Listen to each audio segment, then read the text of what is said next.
Hello and welcome to Scientifically Speaking. Did you know that magnets make a sound? Yes, that's right. All magnets make a sound.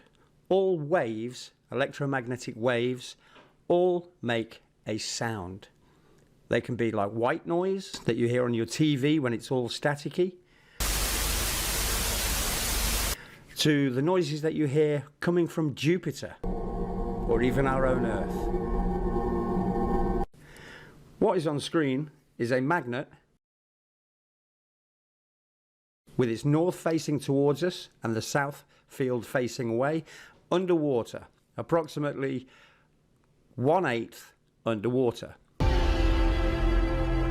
And what happens is that the field extends out as two separate fields, one on the north and one on the south. And because it's the inertia line, vortices come out of the inertia line where the two fields, north and south, meet.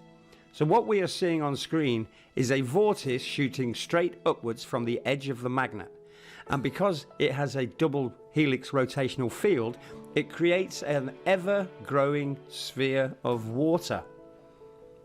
I don't believe anybody else has done these experiments except myself.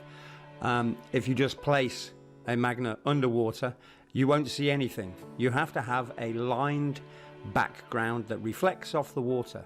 And as you can see from the timestamps above, the sphere, or oblique sphere, because it's not a complete sphere, as you can see it's squished.